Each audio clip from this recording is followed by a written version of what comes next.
So me as his dad, my goal is just to break into that world. It's the only thing I want to do is try to get in there somehow because I know that's how I'm going to be able to connect with him. And that's not an easy thing to do.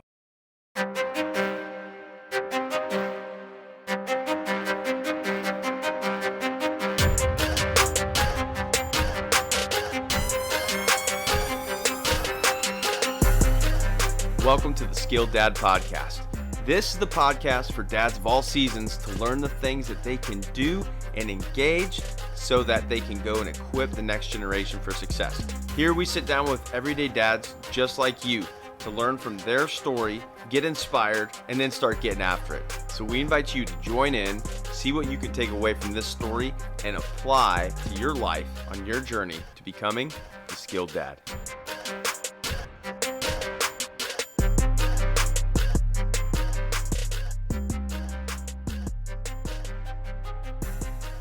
Hey guys, and welcome to the Skilled Dad Podcast. My name's Zach Reeser. I'm your host. And tonight, whenever you're listening, we're going to have a fun one. I've got Mr. Josh Heerdt.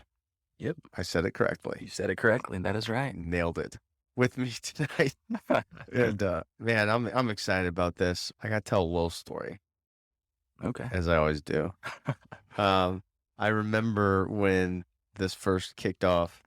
And we were talking, and I was like, "Hey, would you ever want to be on the podcast?" Like, no, definitely not. And then, man, I don't remember how long it was, but it was a few weeks, like episodes, probably like 7 or 8 episodes, which is at that time, 7 or 8 weeks, so like a couple months into it. You're like, "Hey, I might be interested in sitting down." And here we are. Right. That's right. Here we are now. More weeks after that. Definitely more weeks. Yep. So we've been talking about it enough, and I've had the opportunity to get to know you over the last couple of years, and just you as a man who is awesome, and thank you. As a dad, and your journey as a dad is, I would say unique from a lot of guys I've talked to, but I also know it's not necessarily as unique. So we'll get into that. Yeah. But dude, I'm super happy to have you here. So thanks for joining me. Of course. Thanks for having me. I'm excited to be here. Made it to the treehouse. Made it. It's a sweet spot too. It's fun. It's a cool spot. We got to clean it up a little bit more, but we're testing out a new microphone for you tonight. Like, heck yeah. Rolling. Let's go. Let's do it. So, like I said, I'm really excited to have you here. And I don't even know necessarily where to start, like with your story. For sure. However, I don't need to. I'll let you start. Yeah. So, like, tell us about yourself, wherever you want to go with it, and we'll just kind of take it from there, man. Sounds good. Let's go. Let's do it. So I was born and raised in Michigan and lived there, went through college there, left Michigan in 2013 and moved out to Northern California. That's a trip. Definitely a trip. And I literally jumped on a plane from Michigan out to Northern California and landed there without knowing anybody and never been before to attend a ministry school out in Redding, California, about an hour and a half south of the Oregon border. That's the sticks out there. Oh, isn't it? Yeah, way up there. That's like 3.5 hours north of San Francisco, about 2.5 to 3 hours north of Sacramento. Yeah. Beautiful. It's gorgeous. Totally different state than the rest of the state of California. Right. Totally different. But went out there, attended a ministry school for 3 years, had an incredible time out there, and met my wife out there. She is originally from Alabama, so naturally we moved in the middle. Okay. Came here to Tennessee and drive to my parents' house in about 8 hours and hers in about 5. Yeah. So it's, relatively central for living and having kids and everything. So you just had to go to California to meet her. Yeah, I just had to go from Michigan to California. She had to go from Alabama to California. Had to take a little detour to get out there to meet each other, to then move in the middle. So how'd you meet her? We went to the same school. She was there too. Technically, she was a year ahead of me, and in my 3rd year out there, so she was renting a room from a house with a family in it. Which was pretty common out there. I was doing the same thing, and the families that we lived with were friends. So we started doing Taco Tuesdays and all sorts of random things like that, and game nights and whatnot with the families. And we got to know each other that way, and we're on a fast path. We started dating in beginning of May of 2016. Yeah, beginning of May of 2016. Okay. Proposed August 16th of 2016. So about 3 months and 2 weeks later. Wow. 3 weeks after that, we packed her car up and moved to Tennessee. I was living in East Nashville with a couple buddies, and she was down in Franklin with one of her friends. I didn't know that I was moving to Tennessee until August 2nd because I bought the ring on the 1st. Oh, and wow. she told me, like, hey, she was trying to find a job to stay in California for another year or two before we moved so that we can keep seeing where our relationship would go and whatnot. Yeah. But then she couldn't find a job that would be like, that was meaningful and worked. They all the ones that she wanted and was interested in wanted like 3 year commitments or more. And she didn't have that kind of time to do it because we knew we needed to move to Tennessee at some point. So she said she already had a job lined up here. So she's like, hey, I've got to go. So I realized on the 2nd when she told me that I was going to be following. So wait, you bought the ring in California. bought the ring in California. I'm going to Nashville. Yep. And you said, well, I guess I'm going to Nashville too. So yeah, so literally it was like I let her sit on it for a day when she told me that. So the next day I was like, well, I guess I'm going too. She's like, what do you mean? I was like, well, like this relationship's important to me, and like I don't feel specifically like I need to stay here, so it'll be closer to my family and closer to everything else anyways. So literally 5 weeks later, we literally pulled out of the driveway in her car, little Chevy Cruze. We put everything the two of us owned that could fit in that car and moved here. So when did you actually so you bought the ring Bought the August ring. 1st. When did you actually propose? August 16, So 2 weeks. when you about 2 got weeks later. here. So not quite. So bought the ring August 1st, proposed August 16, and then September 5th, we pulled out the driveway to drive here. Messing around. Nope. So then we got married 8 months later, and then my son was born, and 3 weeks later we had our 1 year anniversary. Wow. Of marriage. So yeah. Yep. We had a 1 year dating anniversary while we were leaving our honeymoon to come back. So we're on a fast path. That is a fast track. And so you've been married for how long now? 5 years? 5 years now. Yep. April this year was 5 years. Wow. That's incredible. So yeah. You're brave. It was wild. She's Wild. brave. Yep. She's real brave. You married up, I'm sure. I did. Definitely. Yeah. Definitely did. Yep. As we all Yeah, did. she's incredible. She's absolutely incredible. She's a phenomenal worship leader and singer, and Nice. great stay-at-home mom as well, and does wonders with our kids. She's absolutely incredible with them. And we've got 2 kids now. My son's 4. He was born April 1st, 3 weeks before our 1 year anniversary. And then my daughter will be 2 July 4th in about 4 weeks. Yeah. So Busy household. very busy household right now. Yep. Okay. This is more like a skilled husband thing. Okay. My wife also takes care of the kiddos at home and works probably harder than I do. Without a doubt. And I'm going to take the word probably. I mean, it's, we got 3 running around home. I think we talked about this maybe last week, but yeah. What do you do to give her a break? I try to send her out as much as I can. When I get off work, if I have days off, if whatever, I'm like, hey, go get some alone time. Yeah. Whether it looks like going to the coffee shop, whether that's me giving her the keys to the barber shop that I run and she just goes and sits in the dark and listens to music and writes songs and journals and does what she wants to there. Or sometimes she'll go on walks or go like work out or run or whatever she wants to do and what's feeling like she wants to do in that moment. But yeah, I try to send her out as much as I can. Yeah. Which isn't always easy to just be able to do that, or her to be in the right like mindset to be like, oh yeah, I can go now and like leave this and not feel like she needs to stay home. Yeah. So, well, and like I said earlier, you're a bit of a unique situation. So like she's kind of doing some double work. Definitely. Yeah. Tell us about that. Yeah. So, my son, my 4-year-old, was diagnosed with autism about 1.5 years ago. Officially diagnosed about 1.5 years ago. We knew he wasn't born with it. I don't feel like he was born with it at all. About 8-10 months old, some things really shifted. And by his year wellness visit, we noticed some things were delayed. Some speech stuff was delayed. His eye contact started floating a lot, and he wasn't really being able to lock in with us anymore. The expressions between him and I and mimicking and all that kind of stuff ended. And things drastically shifted then. And Tennessee's incredible. There's some insane resources here. Our pediatrician at the time hooked us up with getting all that ball rolling to see. He assumed at the time that it was just a simple speech delay. So you got TEIS, Tennessee Early Intervention System. Sent a caseworker out to our house to do a little eval to see where he was really on how delayed he was in speech. And that's where the red flag first started. He tested, I think, in like the 8th percentile in speech at that time.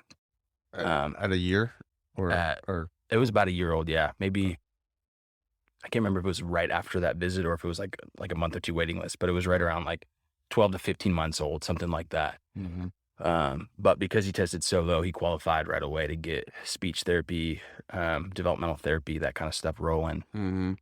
And so we started hitting that hard up front, and got him into as many therapies and things as we could, to try to reverse the backpedal that was happening in his cognitive development.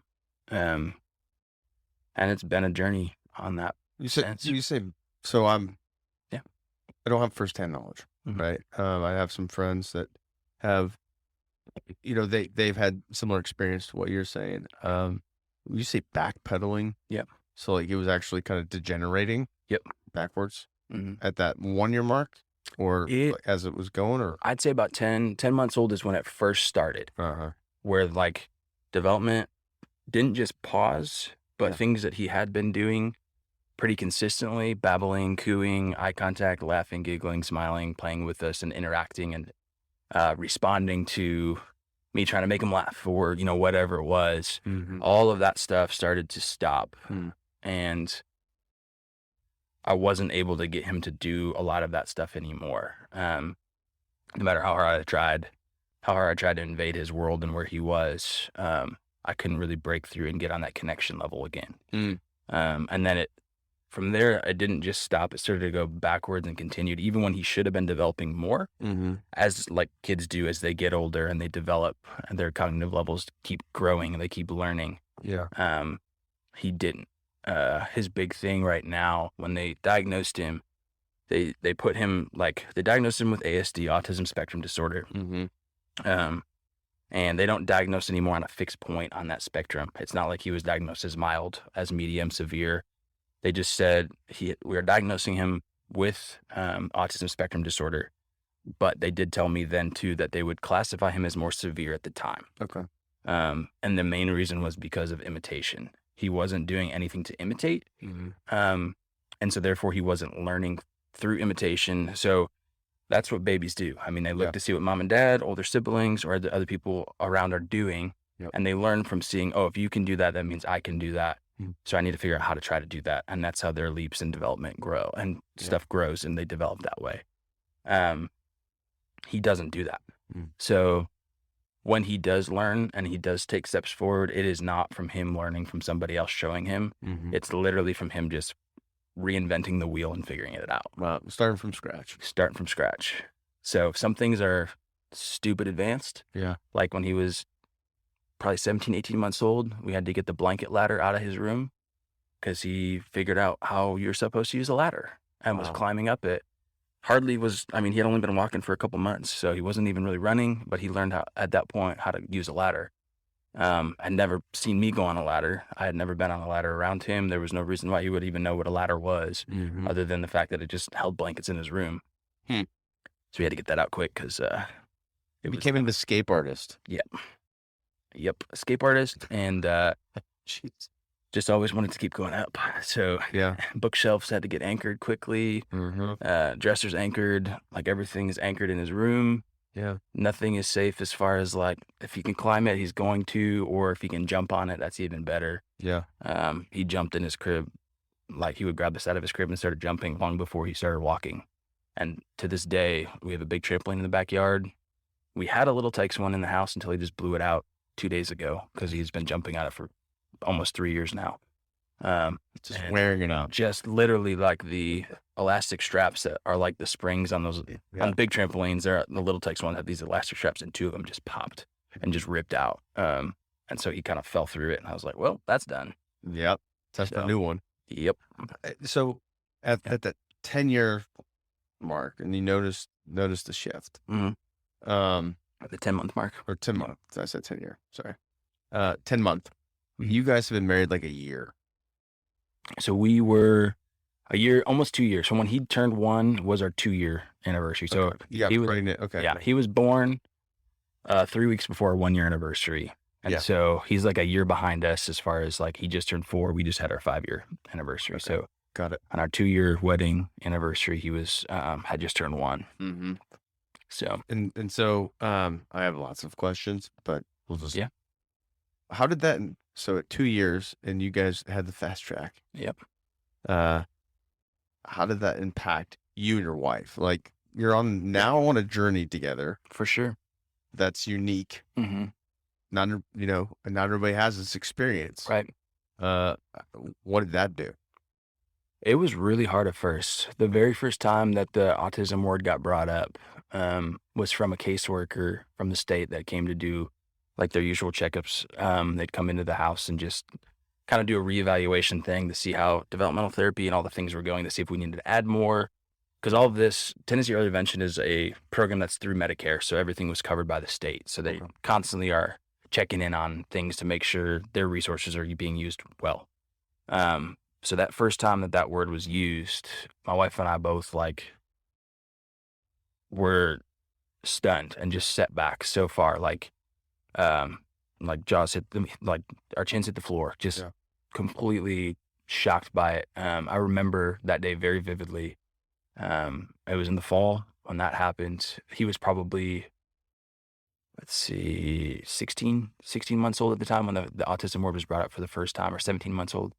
And I remember us like scratching the rest of the day's plans. Mm-hmm. We jumped in the car and went to a pumpkin patch in Nolensville area that we hadn't been to before. And we took more pictures of my son that day probably than we've ever taken in one single day, and cried a lot that day, and for the ensuing days as well. Yeah. It definitely rocked us and rocked our relationship, but not in a way where it made us draw apart. Mm-hmm. It was more of a thing that caused us to turn together and be like, we can't do this alone. We need each other in this. And yeah, it's been a very interesting and very difficult journey. The last, 2.5, 3 years of going through this with him. And like, he is absolutely incredible. Like, I tell people all the time, he is probably, if not the happiest little dude in the land, like in all the land. Like, he has got to be really close to it. He is in his own world 100% of the time, but it is the happiest world on the planet. And so me as his dad, my goal is just to break into that world. It's the only thing I want to do is try to get in there somehow, because I know that's how I'm going to be able to connect with him. Yeah. And that's not an easy thing to do, like to be able to break into that world. I mean, we have to watch him like a hawk, because if he's going from point A to point B and there's 4 kids on swings in between that line, he's going to get hit by every single one of them and not even pay attention to the fact that they're swinging on those swings, and he's going to walk in between them. He is completely oblivious to the world around him as far as any sort of danger that's around. Cars, whatever it is, like, we have to be very careful. And there's such a scariness about that, but there's also such a beauty in the purity of him just being in his world and happy. Yeah.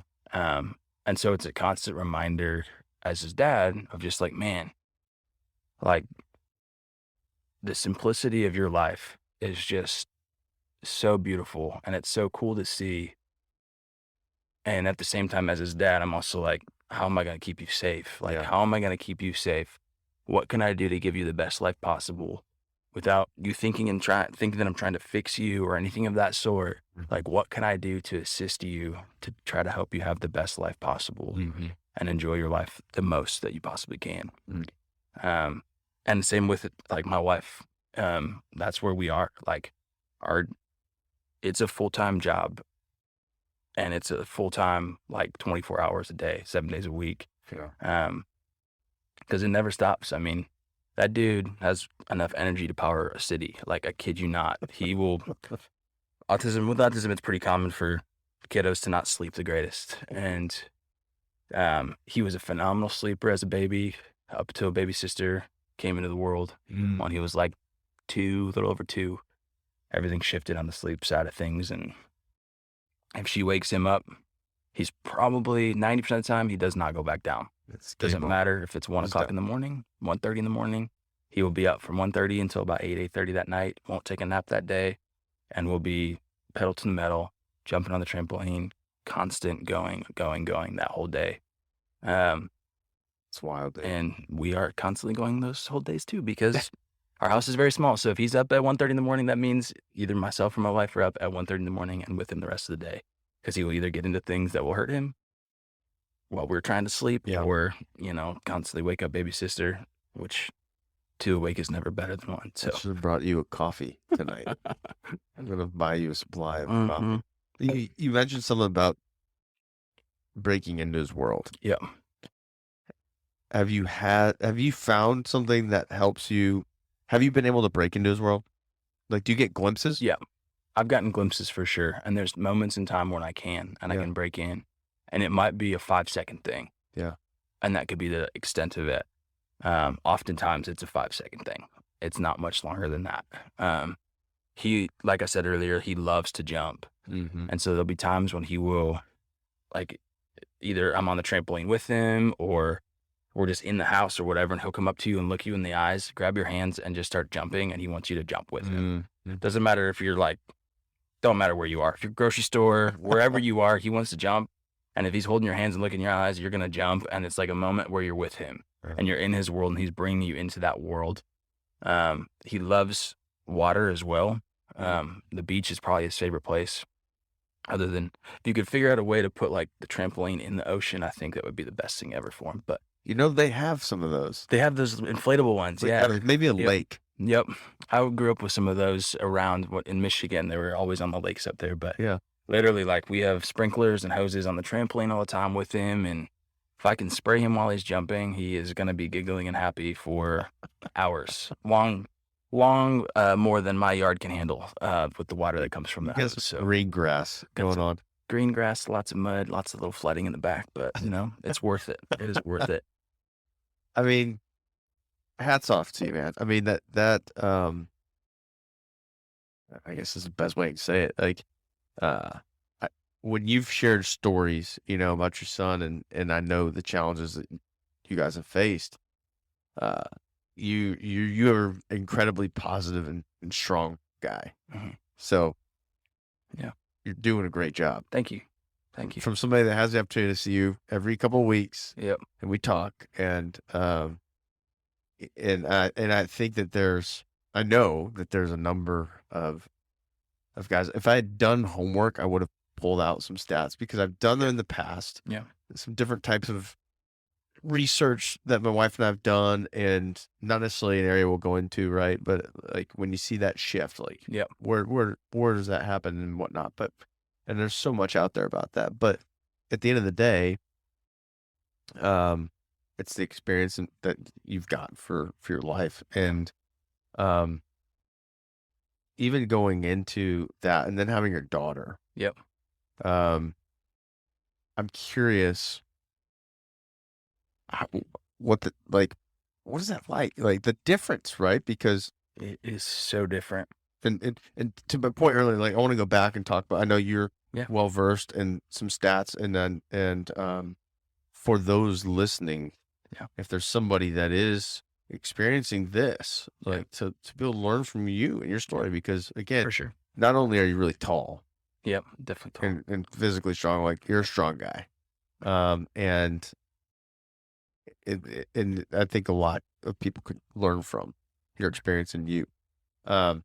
Before we go to that, I'm curious, what, when you have your daughter and she wakes him up and he's up from 1:30, you're all jumping and spraying each other the hose in your living room.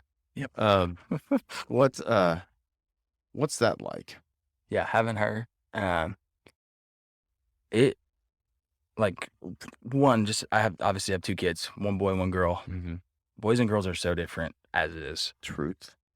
Crazy different. And it was the moment that she was born, and took her first breath and made her first sound, I was like, that's different. It was immediate. I knew it. It was wild, but it's been so incredible to watch her grow up. over the last like almost 2 years now, and see like, even though I have a 4-year-old, we're hitting firsts with her that we've never gotten to with my son yet, and have been for the last at least year now. She's talking, she's dancing, and loves to like sing, and is so full of like sass and attitude in life, but in a good way, like Yeah. just cute and fun and just incredible. And she thinks her Bubba, her brother, is the best thing on the planet. Say Like, Bubba. yeah, she calls him Bubba. We call him Bubba, and she calls him Bubba. And hearing a little, almost 2-year-old girl say Bubba and be all excited and proud of her brother, it's pretty amazing. So, That's awesome. but it is, yeah, it was a bittersweet moment when she passed him up in that cognitive arena. She was probably about 10 months old. He would have been almost 3. He was just under 2, or just over 2.5, just shy of 3. And she passed him up cognitively. Started waving, doing things that he doesn't do and hasn't done. And it was this moment for us where it was like, oh my goodness, that's so awesome, baby girl. That's incredible. And then it also hit like, oh, like Big Brother hasn't done that yet. And we've ached to be called mama and dada by Big Brother. And I've never have been called dada or dad or anything of the sort from my son, because he doesn't communicate. He's completely nonverbal right now. Yeah. Doesn't understand most of what we're saying either. He's learning some things, which has been good. He responds to stop now, which is great with certain things when he's reaching for a knife on the counter or the pot of boiling water on the stove or whatever. Yeah. It's that was a game changer when he started responding to stop. But yeah, like my daughter, when she said dada for the first time, it was a very bittersweet moment. Like, it was incredible to be called that finally, but at the same time, it's like, man, I want to, like, that ache to be called that from my son as well is still very live and present, and became even more noticeable that was different and that was missing. So kind of accentuated the point. Yep. It was almost loud, like it was most definitely louder because of that. Yep. Yeah. Wow. So yeah, with him, like, so much of our life feels like we're just trying to survive and just trying to keep up with where he's going, what's going on, trying to get enough sleep, trying to get him to the next therapy session, the next thing that he needs to be at. Yeah. And so those little moments, like, it takes a second for you, like, to really turn your heart and emotions back on for a second to feel that moment.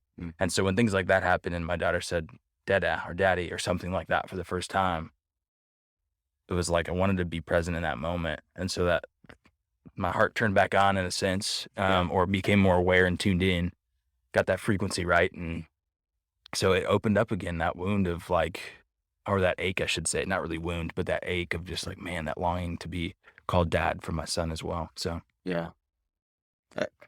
Forgive my lack of knowledge. Yeah. So you said it, and I'm writing things down, just so I don't forget. Yeah, I talk all over the place. I'm glad you're keeping me on track. No, you're killing it, bro. I'm just getting old, and my memory is full of like different kids. But I'm also taking your story in for me too, right? And like to imagine that, and so that's why I'm also writing things down. But he's responding to stop now. Yeah. So like, what have you guys been doing to help get him there? Yeah. So I don't know when that shift happened to where it just clicked. Yeah. And he started responding to it. But we do our best to, like, and have since he was 12 months old, a year old, whatever, to narrate life and talk to him as if he can talk and he can understand. Even knowing, like, we're probably not going to get a response out of him. We're not going to get a conversation out of him. We're doing what we can to set up that groundwork and that framework. And, at some point I feel like it's going to click. I feel like something's going to happen and shift will happen to where he will see either my little girl say something to us and us respond and grab a snack or grab whatever. And it'll click that, like, oh, whatever she just did means something.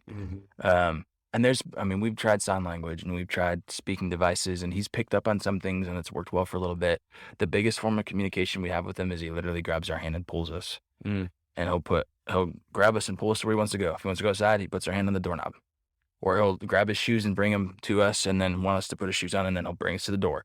If he wants a snack, he'll bring us to the kitchen and like throw our hand up towards the cabinets where the snacks are. So he's doing some of those things, which has been helpful.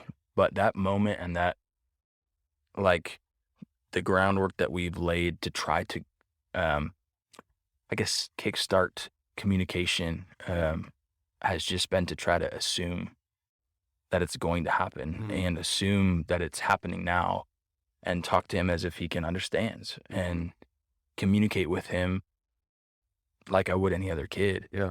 And try the best to continue to do that. There's definitely days and moments where I know he's not going to respond and I'm tired or whatever. And so, I'll just grab him, we'll move and we'll do what we need to do. And then I'm like, man, we've been jumping on the trampoline for 10 minutes right now.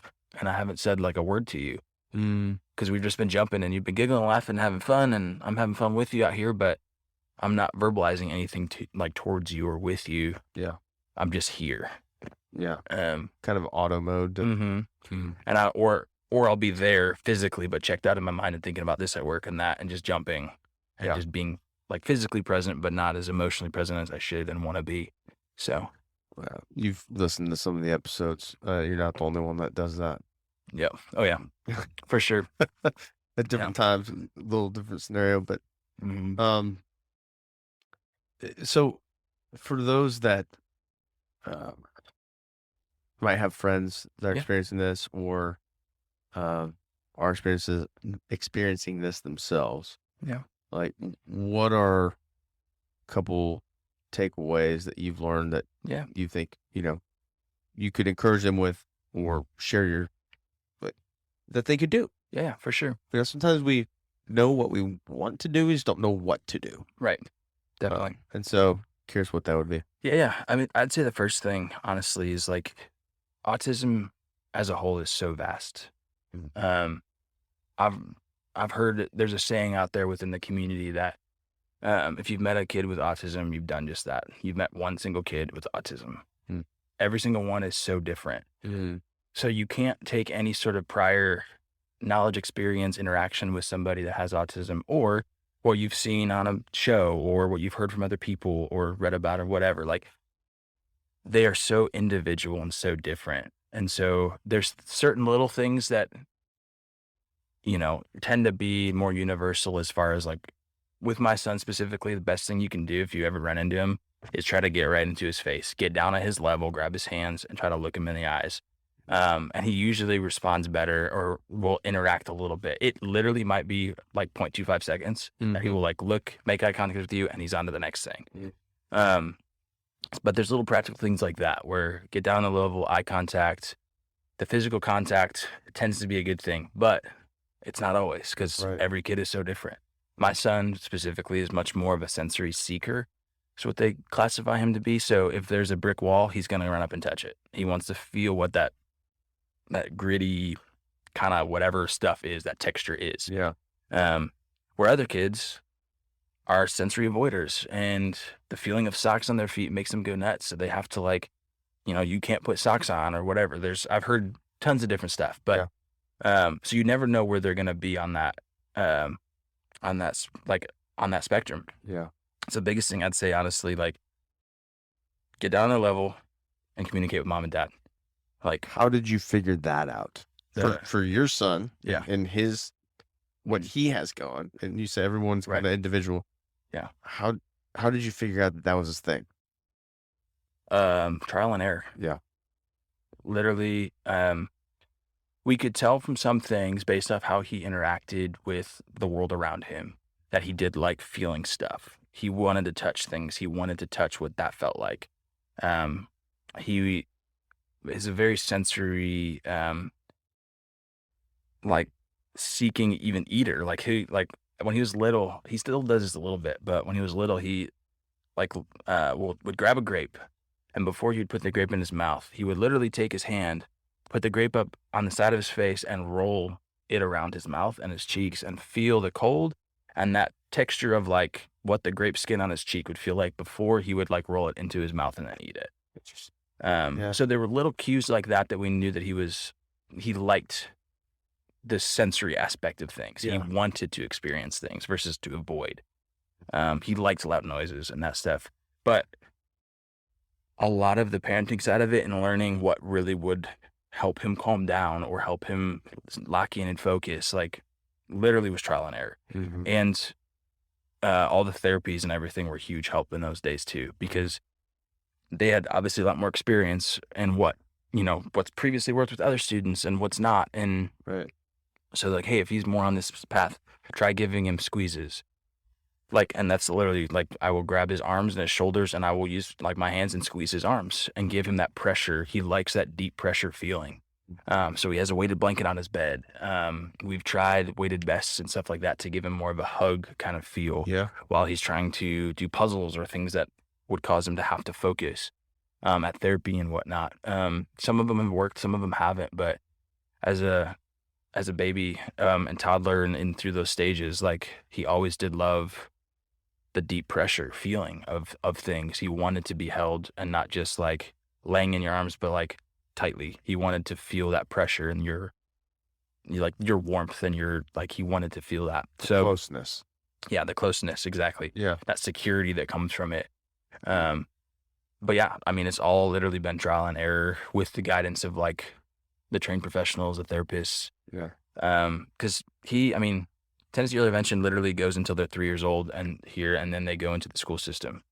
And they do therapies and everything at school. And, but in Tennessee Early Intervention, when he started there about 16, 17 months old, by the time he was 3, we were up to 8 different therapy sessions a week that we were going to. A couple of them were sessions that happened at our house. I think 3. Yeah, the developmental therapist and then the 2 ABA sessions were at our house. The other 5 were at a clinic in town called High Hopes, which is a fantastic place. But so we were constantly running 8 times a week? 8 times each week. For Yeah. how many weeks? He did that much for probably 6 to 8 weeks. Towards the end of his up till 3. But before then, I mean, he had been doing at least 4 or 5 for a week for probably a year and a half. Wow. Something like that. Yeah. So now he's being in the school system. He gets 2 speech sessions, 2 occupational therapy sessions, 1 physical therapy session at school during the 4 days a week that he's there at school. So there's 5 sessions, and then we do 2 sessions of speech therapy outside of school at High Hopes still through insurance, just to try to keep and get those juices flowing and get those brain connections to actually connect. Yeah. So it's a lot. It's We can find a way to send you and your wife on like a solid weekend, bro. Yep. We just did that for a 5-year anniversary a couple weeks ago. We literally went to Disney World, just the 2 of us, left the kids for the very first time ever. We left my son once before. How did you do with that? So I'm curious. Yeah. Okay. Yeah. Now you've opened it up because I'm curious about that because it's hard enough for some to leave the kiddos for the first time. Yeah. Knowing these things. Yeah. Was it like, how did you do that? Yeah. It was, so I will say this. My wife was the one that chose going to Disney, and it was Come on, you wanted to go. Oh, I so definitely bad. wanted to go, but it was the smartest decision. Did to you wear a do that. stormtrooper outfit? Oh, I did. Oh, no, I was Chewy. Okay. I had to be Chewy. You Yeah. actually okay. Yeah, So for all those that can't see me as we do this, I am 6'6", so put me in a Chewy costume and we're looking good. So I'm not. I'm like a Jawa, walking next to Josh here. So that's awesome. Okay. But yeah, it was brilliant of her to suggest us doing that first. Yeah. Because we were insanely busy all day, every day while we were there. Mhm. I wanted to go to a beach because I was like, we haven't slept well in years, and sitting on a beach in the sun and playing in the water, just like relaxing sounds great. Yeah. Is what my thought was originally. That would have been tough because we would have been sitting there thinking about our kids without anything else to distract us, really. Got it. So it was absolutely brilliant on her part to suggest doing Disney. And plus, like, neither of us had really been to Disney World since it had been almost 18 years for me and 12 some years for her, I think it was. So it was like and both of us only had been once to Disney World before that. Like when you're young. Young, yeah. I was 13 and she was 17. So it was like a whole new experience for us anyways in going. But then it was also fun to look through it from the eyes of our kids and be like, okay, when we do come with them, like, how are we going to do this? Yeah. Knowing where my son's at, how are we going to do this? What are we going to plan ahead for? So brilliant on her part. Absolutely brilliant to do that because it definitely kept us busy. And we were able to FaceTime them here and there with like, here's Woody, here's Buzz, like, here's Lightning McQueen. And like, tried to get my son to interact because those are some of his favorite characters. Yeah. But yeah, so it was pretty awesome. But leading up to us leaving and going, that was the hardest part. Yeah. That was where my wife literally spent several days typing up a massive document. She created a schedule that was like just on like a spreadsheet schedule. Yeah. Printed that off for like Monday, Tuesday, Wednesday, and the columns of what times and when either my son should be going to school, coming home from school, going to therapy, coming home from therapy, when my daughter should be going down for naps in between those things so that it's spaced out properly to be able to go and pick up my son, all of those things. So she had that. It was probably about 30 to 35 pages that she had typed up of like, if you need this type of a thing, here's some options. If you need to get out of the house, here's what you can do. If it's raining outside and you need to get out of the house, here's what you can do. This is what they like doing. So she did a fantastic job getting our parents set up. And I obviously don't have family in the area. Like I said, mine's up in Michigan and hers is down in Alabama. Yep. Both sets of parents were able to come down and up, north and south, to be able to come and met in the middle. And my in-laws did the first 2 nights and my parents did the last 2 nights and kind of split time because we knew that both sets would be very exhausted by the time that they did 2 nights, let alone having to do the whole time. And because we left on a Tuesday and flew back on a Saturday morning. Left on a Tuesday morning, flew back on a Saturday morning. So it was like the perfect amount of time for each set of grandparents to like get some good quality time with the kids. And they all loved it. They all had an absolute blast. But we're definitely like, my in-laws were ready for my parents to step in, take over when they got here. And then when we got home, my parents were like, yep, we're going to sleep good tonight in the hotel. Like, that is going to be great. Because, he is, like, my daughter's quite active, but my son is literally nonstop. Nonstop. Yeah, I was talking with another dad earlier today at the shop, at the blockhouse, at the barbershop there, and his son is, I think, 13 or 14. Is on the spectrum as well. And he's like, I always tell people that they're superhuman because they literally can get up and be up and they just don't get tired.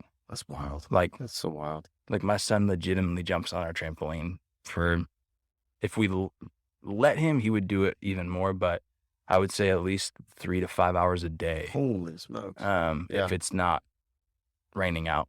And he likes it even better if it's raining out, but we usually don't go out there in the rain. So, but yeah, kiddos that age already have a lot of energy. So yeah, you are a trooper, dude. Well, you mentioned, you're talking to another dad. Yeah. And earlier on you mentioned the community. Yep. Have you guys over the last 4 years been able to find a community of other parents that are experiencing that? What's that look like? That's been really tricky, to be honest with you. Yeah. We have found some people here and there, and like the dad I was just talking about, he's another guest that comes to the shop for haircuts, and I've talked with him. We connected with him and his wife once or twice outside of just seeing them at the shop, and it was so life-giving. With my son being there, they're like, oh, no, it's fine. Let him jump on the couch. Like, we're not worried about it. We get it. We understand. Like, there's nothing in this house. Like, I visited them at an Airbnb that they had, and they're like, literally, there's nothing in here that we care enough about that he couldn't, like, he can break anything he needs to. Like, let him just jump. Let him do whatever he needs to do. It's totally fine. Like, we get it. It just, like, blew my mind because we hadn't been in that situation yet before. Like, any house that we go to, any friends, it's like, oh, no, don't jump on their couch. Because, like, literally our couch is trash at our house. Like, when he's not on the trampoline outside jumping, he's on the couch jumping. Or the trampoline on the inside that we had until it broke, jumping. Or he's getting onto the beds and jumping. Like, he doesn't stop jumping. And so our couch is trashed right now, as is. So we're just hyper conscious of that when we go to other people's houses, and because we know, like, he's a big dude. He takes after me, so he's 4 years old, but he's 50 pounds, almost 40 inches tall. Like, I've got to meet him. he's massive. He is a Gotta meet him. tank, and he's like, he's that big, but he literally, like, he'll jump and you'll see a little six pack cut through when doesn't have a shirt on, and his legs are just like rocks. They're so muscly. I'm like, dude, this isn't fair. Like, I've never had a six pack like that. He jumps on the trampoline for And 5 hours a day. all day long. He'll pound 12 nuggets and then go back out there and go to town, and that's just what he does. So, You need to get a trampoline for the shop, dude, oh, I do. and just work Yep. on that. Yep, I do. But for the community piece, though, Yeah. Oh, yeah. it's been Sorry, it's got been- off track. Well, I did it. It's my fault, but Yeah. you said it's been harder to find Mhm. people. It has. And I don't know. So he got diagnosed about a year and a half ago. So if you can imagine what was going on in October of 2020, Yeah, there's not a lot of community type of things that were easy to do, right. and new community to create, like the support system. He got diagnosed at Vanderbilt University, and they have tons of support systems there and ways to getting groups together, and none of that was happening. Mm-hmm. It was all Yeah. shut down for COVID reasons, and I think some of it's going back up now, but I don't know if it's really fully back up yet or not. I'm not sure what that looks like up there, to be honest with you. And even though, like, autism is super common and we are constantly in therapy clinics and things, like, the connection and like families and friends and stuff, like everyone that we cross paths with all the time in life and do life with, like, they don't have kids on the spectrum. They just haven't. And so finding that community has been a little tricky here for us at this point. Mhm. And like I said, I don't know if that's a COVID related thing with the way the community was going at that time or what, but even as common, like the numbers nowadays, I'm hearing it's like 1 in 30 kids have autism. And I go to a pretty big church, and it's probably close. I know pre-COVID it was right about 1,000 that would come through on a Sunday. It's probably about 800 or so now, maybe back up to 1,000. I don't know, but he's the only one that has autism out of that whole church, and there's tons of kids there in the kids wing, a couple hundred kids for sure. And I was talking with one of the youth pastors the other day, and there's one other student who's like 12 or 13. He's older. He's a teenager, so he's not even in like the youth anymore. He's in like the nursery area, but more in the youth group side of things now. So it's just as common as it is. We just haven't crossed paths with as many people as we thought we would in normal life. Because in the therapy clinics and stuff, it's all in and out. You're going one thing to the next, trying to get back to, life, food, whatever for the kids. And so, Has your wife been able to find? So I'll say this: like, there's mom groups galore that are out there. There definitely and are. They're, I mean, over everything. Our neighborhood has one, like all this stuff, women's groups, and I think it's great. I do think there's an opportunity for us to do something Yep. along those lines for guys that would want to do it. Some are like, "Oh, I don't want to do that," right? That's Yeah. fine. Don't. But I also, when you have the conversation, there's a light bulb. It's like, oh well, Yep. let me know if you do that. Like, Yep. So, from the lady's perspective, Yeah. has she been able to connect? She has a little bit. Yeah. A few moms here and there from, running into them at the clinics or picking up. My son's been at Franklin Elementary School. There was another boy there that we connected with him and his mom. She has a little bit more. Mm-hmm. But as far as like family unit with family unit and not just the moms with the boys hanging or whatever, or the moms with the kids, that hasn't happened as much. And even honestly at that, like, there's only been a couple, and they're not consistent as far as like they're meeting all the time and connecting all the time. Yeah. They've met a couple times over the last couple years type of thing. My son's also been doing gymnastics actually too. That was another thing that we do each week. And the lady that runs it's a one-on-one type session. And she is a former, technically still is, but is an occupational therapist, but is doing one-on-one coaching with kids with autism and disabilities, using what she learned at school through being an occupational therapist and being a gymnast through college. She's applying that into the gymnastics world because of all of the sensory seeking, deep pressure stuff. That's why my son loves the trampoline so much. Yeah. Is for that feeling of the bouncing, that deep pressure that you get like the Yes. G-forces that you feel, in a sense, he loves that feeling. And so there's things like Makes that sense. from gymnastics and that aspect that he loves. Mhm. So we've met a couple families there. One recently that there's been talks, and I think we'll probably connect with them and hang out with them at some point in the near future. But Yeah. yeah,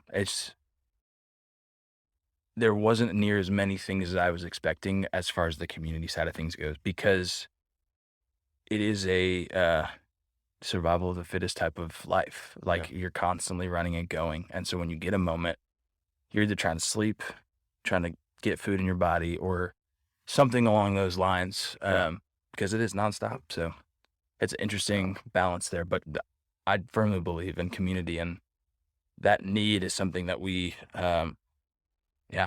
have definitely felt. And we have a great community in the area from church and whatnot, and they've been super understanding and supportive, which has been awesome. But it's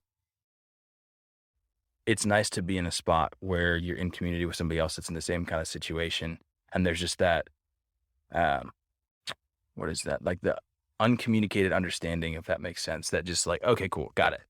Like, I get it. we're on the same page. We understand what's going on without even having to communicate about it because we're living it too. Yep. Kind of thing.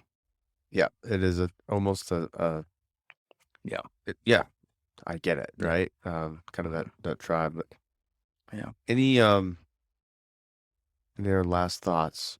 Yeah. Before, I don't want to keep you up all night, dude, because But you said survival of the fittest kind of thing. I mean, I'm telling you, outside of his 6'6" Chewy costume, Josh always has a smile. He's always got a great attitude, and so if it's survival of the fittest, then you're thriving from the outside, I'm trying. looking in. Trying for sure. You're doing a good job. Yeah. And however I can continue to, help you and support you, and For sure. I might just build a room and just like let the kids Little loose, nap room. because my kids break That too. everything too. So Yeah, it's there you like go. just go after it. Any other thoughts, advice, encouragement that you would give somebody that might be facing it, or has friends that doesn't understand, and how maybe they can For sure. communicate well with somebody? Yeah. I think the biggest thing with that side of it, with friends and communicating, is just don't assume. Like, ask questions. Feel free to ask as many questions as you have. But don't assume anything, really. Like, one way or the other, this should be the way things are. Like, be open to whatever is said, like, and whatever's going on, because every situation is so different. And I think, like, the piece that you usually, from the previous the previous episodes, that I've always caught, the being present with your kids thing always comes up. Always comes up. Yeah, naturally. And I've heard that, 22 episodes to 23 episodes, however many it's been now. Yeah. In every single one. And that's the one thing with me and my story with my son specifically. Being present looks something different. Like, it isn't about being there with him and emotionally with him. It's doing everything I can to be there and be present for how he needs and wants me to be present with him. It's not about what I want. It's about how to get into his world, and to be present with him is how he defines being present, not with how I define it. And I think that's something that, I'm just seeing through life. Like, we have a preconceived understanding from our own childhood, or our own life narrative, that this is what being present means. But that's usually not the case for your kids. Yeah. What you being present, what dad being present with them means, can be so different and can change on a daily basis. And getting into their own world, and getting into that spot to connect with them, I think is so crucial for whether you're neurotypical children, they're neurotypical children or not. Breaking into their world and being there with them in their world, and present with them on how they define presence, I think is super important. So it's a great takeaway, man. Really good. And you've got experience with both, right? Yep. So for sure. that's really good. Yeah. Well, was it that bad sitting down with me? No, it was great. It was lots of fun. You crushed it. Thank you. And we're still recording, but For sure. I'm really glad and appreciate you sitting down with me. Yeah. And Thanks for having me. absolutely, it was a blast, and I love how time always just cruises on these things. But Yeah. Thank you. And you're doing a great job, man. Thank you. Thank you. Thank you. Y- you wear the skilled dad hat well. Thank you. So I try. you're Appreciate doing it. good. Well, hey, everybody, if you've gotten to this point, I want to say thank you for joining Josh and I and hearing Josh's story. If you know somebody that is experiencing the same thing that Josh is or something similar, please share it with them. Maybe they can take something away from Josh's story. But there's always something we can take away from other dads' stories, a lot of similarities, and we all also have a different journey because our kids are different for a variety of reasons. But the one commonality that we all have is that we're dads. So you can learn more by going to skilleddad.com or follow us on the socials at skilleddad. But most importantly, if you think this will benefit someone that you know, please share it with them and take something away that you can apply on your life, on your journey to becoming the skilled dad.